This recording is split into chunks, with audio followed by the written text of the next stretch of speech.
Quick note before we get into the video. I just wanted to explain that I'm not putting myself forward as an expert. So I'm a club racer and I'm learning as I go. I'm just telling you here about what I do and the result I get. Although I've got the camber gauge, and as long as I don't mess with it, I've always got that as a reference. It's on the disc now. For safety, I've put a couple of little white marks so that I know what the original position was. So if everything else goes wrong, at least I can get back to where I was. We're looking at the rear of the car, and the starting point is 3 degrees negative camber on both the left hand side and right hand side of the car. And what we're going to look at is the result after the first attempt at adjusting this. Okay, well that's had a very small effect. I'm obviously going to have to wind it a bit further than that. It's moved it down to about 2.5, but I need to get it down substantially below that. Well, bigger effect on this left hand side. It's gone down below 2. Needs a little smidge more, but actually that's pretty close. So it's just that other side that seems to need a lot more adjustment.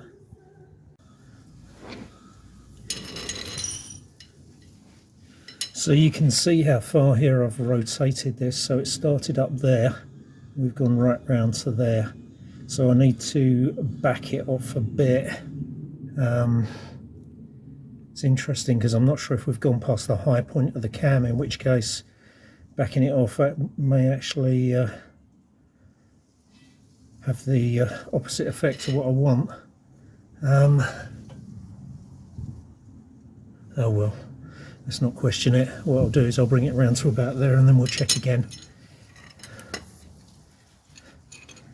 I'm not torquing these up yet because, well, for one thing, I'll need to adjust these toe arms to sort out the toe in, toe out once I've got the string kit, which I had a phone call just as I was doing this to say it's been delayed by a few days.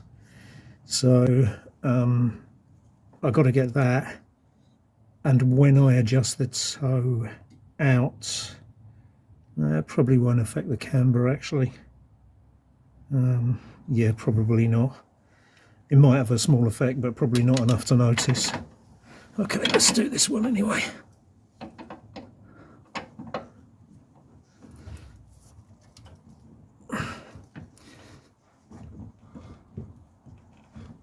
Okay, we'll bring it to about there, I think. And we'll try that.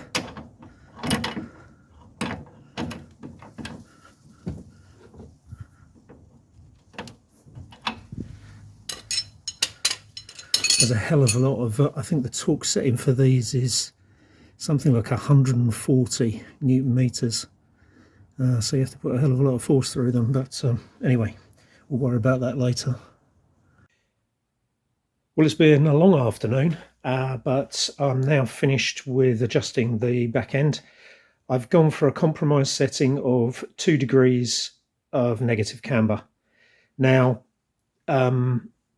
my gauge, I don't know how good my camber gauge is, but it was reading -3 degrees before I started. So basically I've knocked a degree off. Whether that's right or wrong, really I'm probably going to rely on how the tyres wear now, and I'm probably going to have to do some temperature readings on the tyres to check how they're contacting the road. Also, obviously, I'm going to run higher pressures, which I've spoken about already. Seems people run a whole range of pressures, but I'm going to try some higher ones to see if I can get any improvement. And also because you can see that the centre of the tyre isn't wearing the way the outsides are. So it looks as though the pressure's too low. Now, I did measure the front camber earlier, and I thought I saw -5, but that's showing -4. And I think I'm going to leave it as it is because I've made all the changes at the back. I'll go and check the other side just to make sure. I don't think I can successfully show this, but that also is showing -4. So my feeling at the moment is I'm going to leave the front alone. because it's a lot of work to make any changes. I'll check the tyre wear. Maybe I'll just run as it is because I've already made quite a few changes. Oh, the other thing I did on the back was I've wound the shock absorbers up. So they were very soft and the back was quite bouncy. I've wound them up fully and then backed them off 7 clicks, which is apparently, I was talking to Matt, my friend Matt, and he said that's what he does, although that's his wet setting, but I thought I'll try that first before I get too carried away. So it should be stiffer at the back.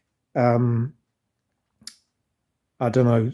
Obviously, I don't know how that's going to affect the handling, but we'll see how that works out. But I may just leave the front as it is for the moment.